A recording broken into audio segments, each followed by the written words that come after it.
오늘 본문은 사도행전 16장 16절로 40절의 말씀입니다. 우리가 기도하는 곳에 가다가 점치는 귀신 들린 여종 하나를 만나니 저모로 그 주인들에게 큰 이익을 주는 자라. 그가 바울과 우리를 따라와 소리질러 이르되 이 사람들은 지극히 높은 하나님의 종으로서 구원의 길을 너희에게 전하는 자라 하며 이같이 여러 날을 하는지라. 바울이 심히 괴로워하여 돌이켜 그 귀신에게 이르되 예수 그리스도의 이름으로 내가 내게 명하노니 그에게서 나오라 하니 귀신이 즉시 나오니라. 여종의 주인들은 자기 수익의 소망이 끊어진 것을 보고 바울과 신라를 붙잡아 장터로 관리들에게 끌어갔다가 상관들 앞에 데리고 가서 말하되 이 사람들이 유대인인데 우리 성을 심히 요란하게 하여 로마 사람인 우리가 받지도 못하고 행하지도 못할 풍속을 전한다 하거늘 우리가 일제 일어나 고발하니 상관들이 옷을 찢어버리고 매로 치라 하여 많이 친 후에 옥에 가두고 간수에게 명하여 든든히 지키라 하니 그가 이러한 명령을 받아 그들을 깊은 옥에 가두고 그 발을 착고에 든든히 채웠더니 한밤중에 바울과 신라가 기도하고 하나님을 찬송하며 죄수들이 듣더라. 이에 갑자기 큰 지진이 나서 옥터가 움직이고 문이 곧 다 열리며 모든 사람의 매인 것이 다 벗어진지라. 간수가 자다가 깨어 옥문들이 열린 것을 보고 죄수들이 도망한 줄 생각하고 칼을 빼어 자결하려 하거늘 바울이 크게 소리질러 이르되 내 몸을 상하지 말라. 우리가 다 여기 있노라 하니 간수가 등불을 달라고 하며 뛰어들어가 무서워 떨며 바울과 신라 앞에 엎드리고 그들을 데리고 나가 이르되 선생들이여 내가 어떻게 하여 구원을 받으리까 하거늘 이르되 주 예수를 믿으라. 그리하면 너와 내 집이 구원을 받으리라 하고 주의 말씀을 그 사람과 그 집에 있는 모든 사람에게 전하더라. 오늘 본문에서 우리는 죄인들을 자유케 하시는 복음의 능력을 보게 됩니다. 바울 일행은 기도처로 가는 길에 점을 치는 귀신 들린 여종을 만나게 됩니다. 바울이 하나님의 복음을 전하는 귀한 종임을 알아본 이 귀신 들린 여종은 바울을 따라다니면서 소리를 질렀습니다. 그래서 바울은 이 여종에게서 귀신을 쫓아내 주었습니다. 하나님의 능력으로 귀신에게 사로잡혔던 여인은 노임을 받게 되었습니다. 그러나 귀신 들린 여종을 통한 수입이 끊어진 주인들은 바울을 고소했습니다. 백성들을 현혹하고 로마를 해하는 이상한 풍속을 전한다는 것이 그 이유였습니다. 그래서 결국 바울과 신라는 빌립보 관원들에 의해 매를 맞고 옥에 갇히게 되었습니다. 바울과 신라를 향한 고소의 이유는 정당하지 않았습니다. 더군다나 로마 시민권을 가지고 있었던 바울은 정당한 재판 과정 없이 매를 맞고 감옥에 갇힐 필요가 없었습니다. 그러나 하나님께서는 바울의 자발적인 권리 포기를 통해 또 다른 복음의 역사를 허락해 주셨습니다. 25절입니다. 한밤중에 바울과 신라가 기도하고 하나님을 찬송하며 죄수들이 듣더라. 감옥에 갇힌 바울과 신라는 밤새도록 하나님을 찬양했습니다.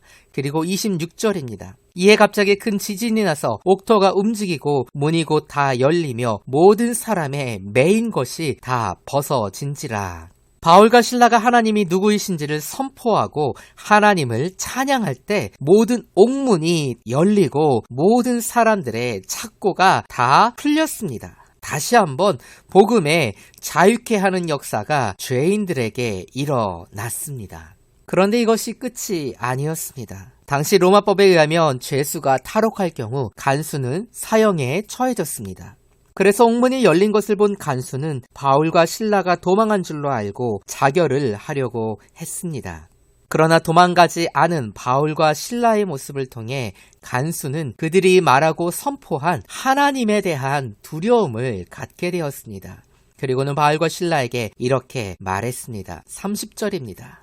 그들을 데리고 나가 이르되 선생들이여 내가 어떻게 하여야 구원을 받으리이까 하거늘. 영적 구원을 요청한 간수에게 바울은 복음을 전하였고 간수와 그 가족들은 예수 그리스도를 영접했습니다. 바울과 신라는 도망하지 않았고 간수의 가정에 자유케 하시는 복음의 은혜를 전했습니다.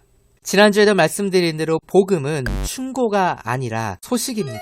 복음은 예수 그리스도의 부활을 통해 이미 이 땅에 하나님의 나라가 시작되었다는 해방의 소식입니다. 이 해방의 소식, 우리를 자유케 하는 소식의 그 능력 그 자체는 우리의 선택 여부에 달려있지 않습니다. 왜냐하면 하나님의 나라는 이미 시작되었기 때문입니다.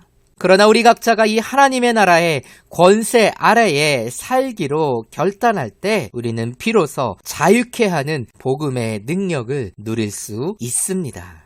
복음은 이 세상에서 좀 더 안락하고 풍요로운 삶을 보장해주는 처세술이 결코 아닙니다. 복음은 육체의 죽음 이후에 혹시 있을지도 모르는 사후 세계를 준비하기 위한 생명보험이 결코 아닙니다. 복음은 죄의 저주와 속박에 묶인 우리 인간들이 더 이상 사단의 권세 아래에서 죄의 노예로 살아갈 필요가 없음을 선포하는 말 그대로 복된 소식, 해방의 소식입니다. 그래서 이제 우리는 더 이상 사단의 노예로 사망 권세의 저주 아래에서 살아갈 필요가 없습니다. 누구든지 예수 그리스도 안에 있으면 새로운 피조물이 됩니다. 다시 말해서 그리스도 예수를 통해 새로운 피조물이 된 인생들은 창조주 하나님의 본래의 창조 목적대로 살아갈 수 있습니다. 새로운 하나님의 그 창조 질서 안에 합당한 새로운 피조물로 살아가게 됩니다. 이 새로운 시작, 하나님의 통치, 하나님의 나라는 바로 예수 그리스도의 부활을 통해 시작되었습니다. 그래서 하나님의 나라가 이미 이 땅에 왔다는 이 소식, 복음은 나만 혼자 알고 비밀로 간직해서는 안 됩니다. 코로나 사태 때문에 지금 정부에서 보조하는 혜택들에 관한 정보가 나한테 있는데 이 정보를 나만 알고 다른 사람은 모르게 한다면 그 사람은 정말 나쁜 사람이 아닐 수 없습니다. 그런데 복음이 바로 이와 같습니다. 하나님의 나라가 이미 이 땅에 왔다는 이 소식, 모든 죄인들을 자유케 하셨다는 이 소식, 예수님께서 다시 오시는 날에 최후 심판이 있을 것이라는 이 소식은 나만 알고 나만의 비밀로 간직할 수 없습니다. 아니, 그렇게 해서는 안 됩니다. 사랑하는 성도 여러분, 복음, 하나님 나라에 관한 소식은 이미 일어난 우주적이고 역사적인 사건에 관한 것입니다. 이 복된 소식을 기쁨으로 받아들이고 마음껏 누릴 수 있기를 주님의 이름으로 간절히 축원합니다. 또한 이 복된 소식을 나의 입술로, 나의 삶으로 선포하실 수 있기를 주님의 이름으로 간절히 축원합니다.